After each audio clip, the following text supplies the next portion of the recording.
Doctor Rita दीवान, सहायक प्राध्यापक समाजशास्त्र, गोविंद सारण, शासकीय विधि महाविद्यालय भाटापारा। आज के इस वीडियो लेक्चर में हम आश्रम व्यवस्था पर चर्चा करेंगे। भारतीय समाज के संगठनात्मक आधारों में आश्रम व्यवस्था का अपना महत्वपूर्ण स्थान रहा है, जहाँ वर्ण व्यवस्था ने समाज के जीवन को संतुलित और संगठित बनाए रखने में अपना योगदान दिया, वहीं आश्रम व्यवस्था ने व्यक्ति के जीवन को संतुलित और संगठित बनाए रखने में अपना योगदान दिया।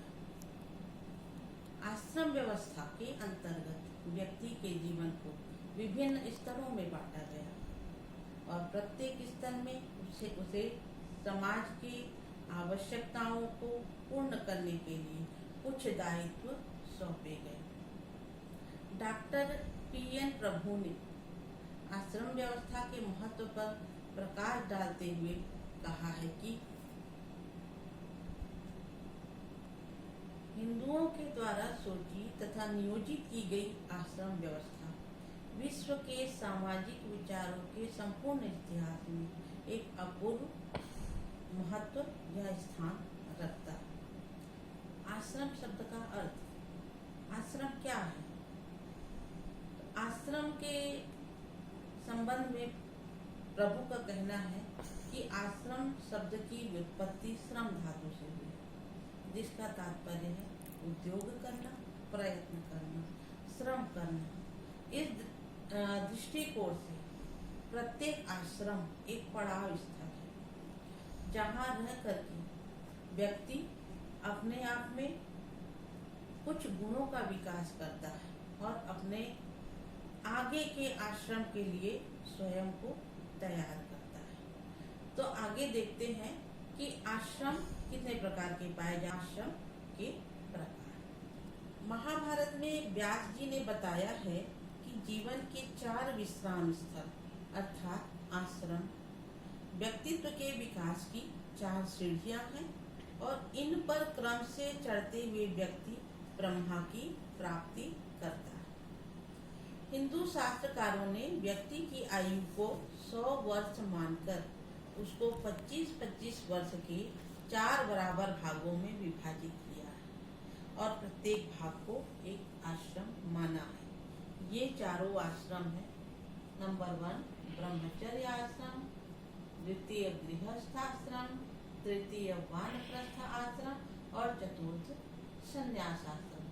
इन आश्रमों पर हम क्रमशः विचार करेंगे। पहला ब्रह्मचर्य आश्रम। उपनयन संस्कार अर्थात जनेऊ धारण करने के बाद बालक ब्रह्मचर्य आश्रम में प्रवेश करता था। अलग अलग वर्ण के बालकों के लिए उपनयन संस्कार की आयु भी अलग अलग रखी गई। ब्राह्मण बालक के लिए 8 वर्ष, क्षत्रिय के लिए 11 वर्ष तथा वैश्य बालक के लिए 12 वर्ष रखी गई। इस संस्कार के पश्चात ही बालक ब्रह्मचर्य में प्रवेश करता था। ब्रह्मचर्य क्या है? तो ब्रह्मचर्य 2 शब्दों से बना है। प्रथम ब्रह्मा और दूसरा चर्य। ब्रह्मा का तात्पर्य होता है महान और चर्य का अर्थ है चलना अर्थात अनुसरण करना। तो इस तरह ब्रह्मचर्य का तात्पर्य है महानता के मार्ग पर चलना, यानी महान आत्माओं का अनुसरण करना।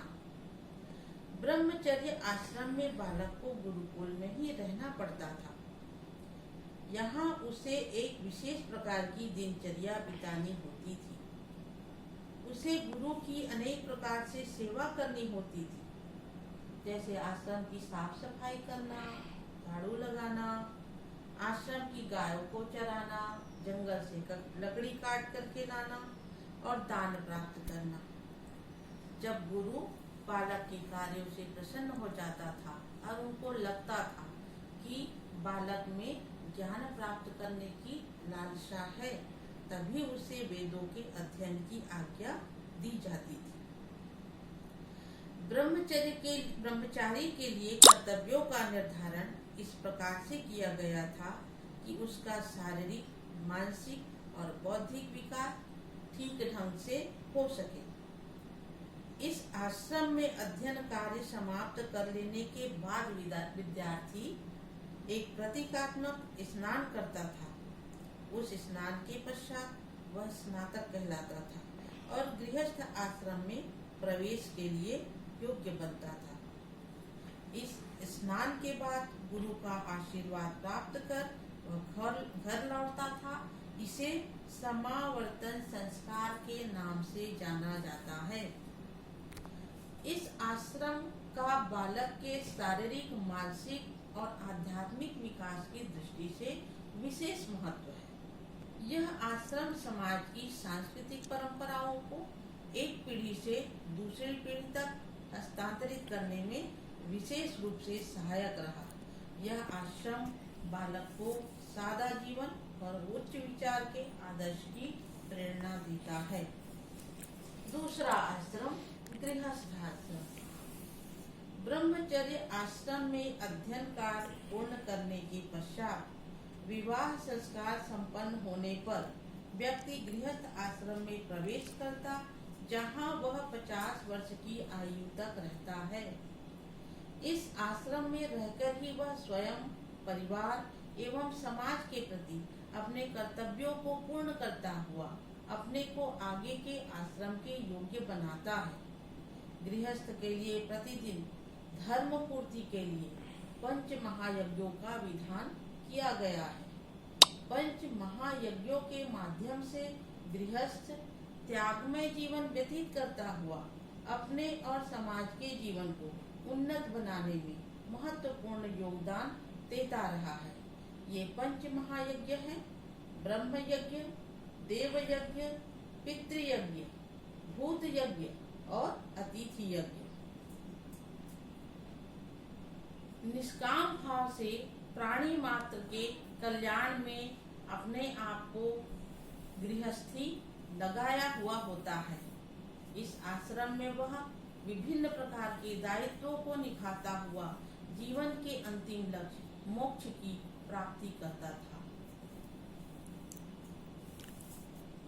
गृहस्थ आश्रम के महत्व को प्रकट करते हुए मनु ने कहा कि जिस तरह वायु का आश्रय लेकर सब जीव जंतु जीते हैं, उसी तरह गृहस्थ का आश्रय लेकर सब आश्रम जीवन व्यतीत करते हैं। सभी आश्रमों में रहने वाले व्यक्तियों को गृहस्थ से ही भोजन एवं पवित्र ज्ञान प्राप्त होने के कारण गृहस्थ आश्रम ही सर्वोपरि आश्रम है।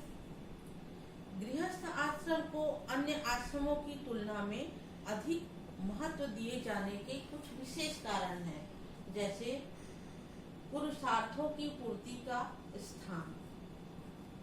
गृहस्थ आश्रम ही एक ऐसा स्थल है जहाँ अर्थ नामक पुरुषार्थ को उपार्जित किया जाता है। अन्य 3 आश्रमों में इन 2 पुरुषार्थों, काम और अर्थ की पूर्ति की कोई व्यवस्था नहीं है। दूसरा, यज्ञों का संपादन। सभी प्रकार के ऋणों से मुक्त होने के लिए यज्ञों की पूर्ति आवश्यक बताई गई है। ये यज्ञ 5 माने गए हैं: ब्रह्म यज्ञ, देव यज्ञ, पितृयज्ञ, भूत यज्ञ तथा अतिथि यज्ञ। इन 5 महायज्ञों का निर्वाह गृहस्थ आश्रम में ही सुगमता पूर्वक किया जा सकता है। तृतीय, समाज कल्याण के में योगदान। अन्य 3 आश्रमों की अपेक्षा गृहस्थ आश्रम का समाज कल्याण की दृष्टि से सर्वाधिक योग है। एक गृहस्थ ही अन्य 3 आश्रमों के लोगों की आवश्यकताओं की पूर्ति कर सामूहिक कल्याण में योगदान दे सका है। तीसरा आश्रम, वानप्रस्थ आश्रम। हिंदू शास्त्रकारों के अनुसार 50 वर्ष की आयु पूर्ण कर लेने के बाद व्यक्ति को वानप्रस्थ आश्रम में प्रवेश करना चाहिए। मनु ने बताया कि जब गृहस्थ यह देखे कि उसके शरीर की त्वचा ढीली हो गई है, बाल पक गए हैं, झुर्रियां पड़ गई हैं पुत्र के पुत्र अर्थात पौत्र हो गए हैं, तब विषयों से मुक्त होकर वह वन का आश्रय ले। वह 75 वर्ष की आयु तक इसी आश्रम में रहता है। वानप्रस्थी के लिए बताया गया है कि उसे जंगल में एक कुटिया बनाकर रहना चाहिए। या तो वह अकेले वानप्रस्थ आश्रम में प्रवेश कर सकता है या साथ में पत्नी को भी ले जा सकता है। वन में वह सरल, त्यागमय, सेवामय, पवित्र जीवन बिताता है। वह विद्यार्थियों को निःशुल्क शिक्षा प्रदान करने के साथ साथ उसके चरित्र निर्माण और व्यक्तित्व के विकास में महत्वपूर्ण योग देता है। यहाँ वह भोजन के रूप में कंदमूल और फलों का सेवन करता है। उसे जमीन पर सोना तथा घास फूस से बनी कुटिया या पेड़ के नीचे रहना होता है। भिक्षा के रूप में भोजन के लिए वह जो कुछ प्राप्त करता है उससे वह दान भी देता है, अपनी आवश्यकताओं की पूर्ति करता है और अतिथियों का सत्कार भी करता है। इस प्रकार सदाचारी और संयमी जीवन बिताता हुआ वानप्रस्थी अपने को संन्यास आश्रम के लिए तैयार करता था।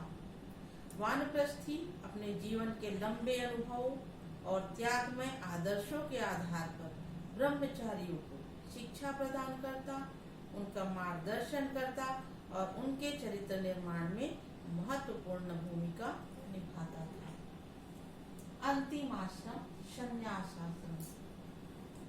जीवन के चौथे भाग अर्थात 75 वर्ष की आयु के पश्चात वानप्रस्थी संसार को छोड़कर संन्यास आश्रम में प्रवेश करता था। इस आश्रम में सन्यासी के लिए एक ही पुरुषार्थ प्राप्त करना शेष रहता है और वह है मोक्ष। सन्यासी को अपने पास कुछ भी रखने की आज्ञा नहीं होती थी। अपनी भोजन संबंधी आवश्यकताओं की पूर्ति के लिए वह दिन में केवल एक बार भिक्षा मांग सकता था।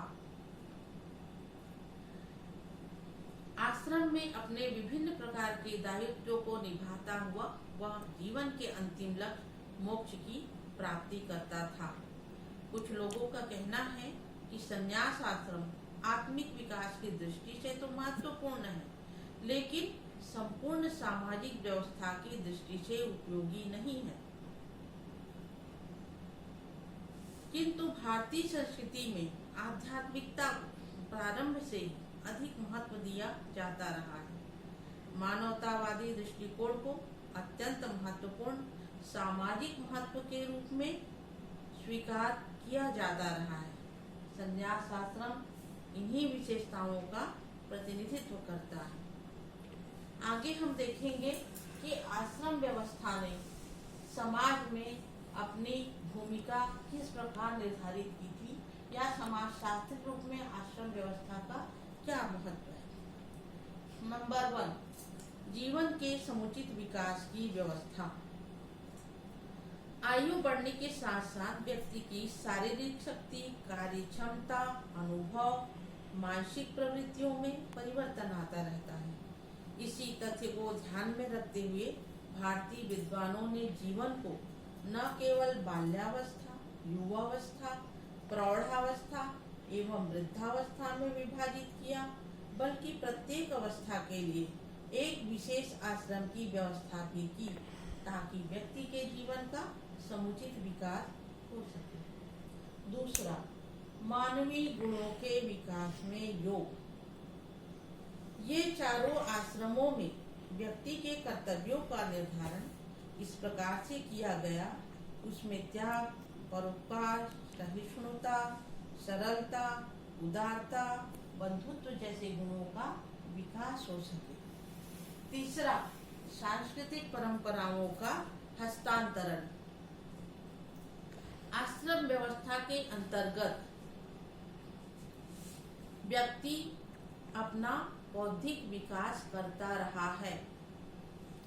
वेदों तथा अन्य धर्म ग्रंथों के अध्ययन से न केवल बालक का बौद्धिक, नैतिक तथा आध्यात्मिक विकास ही होता रहा है, बल्कि ज्ञान का संग्रह और समाज की सांस्कृतिक परंपराओं का एक पीढ़ी से दूसरी पीढ़ी को हस्तांतरण भी हुआ। चौथा, सामाजिक नियंत्रण।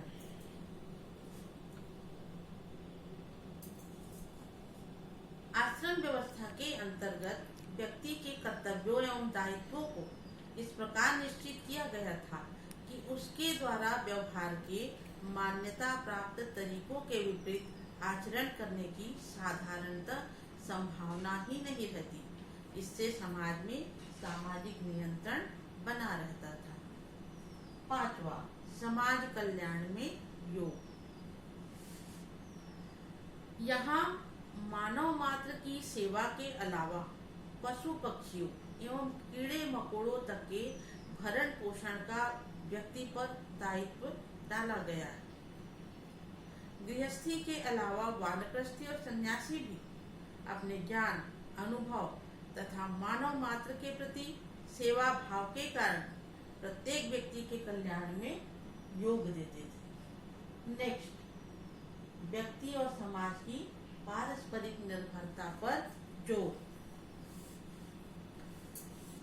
व्यक्ति प्रत्येक आश्रम में अपने दायित्वों का निर्वाह करते हुए भली भांति समझ लेता है कि वह केवल अपने परिवार के लिए ही नहीं है, बल्कि समाज ने भी पग पग पर उसके विकास में महत्वपूर्ण योगदान दिया है। अतः समाज के प्रति उचित रूप से अपने दायित्वों को निभाने का भाव उसमें जागृत होता था और इस प्रकार आश्रम व्यवस्था ने समष्टिवादी दृष्टिकोण के विकास में काफी योगदान दिया। अंतिम, व्यवहारिक एवं उपयोगितावादी। आश्रम व्यवस्था के अंतर्गत व्यक्ति के कर्तव्यों को कुछ इस प्रकार से निर्धारित किया गया था जिसमें संपूर्ण समाज का हित हो। व्यक्ति को यहाँ उद्यमी बनाने का प्रयत्न किया गया। अर्थ को पुरुषार्थ मानकर धन कमाना व्यक्ति के लिए आवश्यक बताया गया, परंतु यहाँ धन को केवल स्वयं की आवश्यकताओं की पूर्ति का साधन नहीं माना गया, बल्कि संपूर्ण समाज के हित में काम करने की बात कही गई। इस तरह आश्रम व्यवस्था संपूर्ण समाज को संगठित करने में, व्यक्ति के संपूर्ण व्यक्तित्व के विकास करने में, समाज और व्यक्ति के पारस्परिक संबंध को संगठित करने में अपना अमूल्य योगदान दिया है।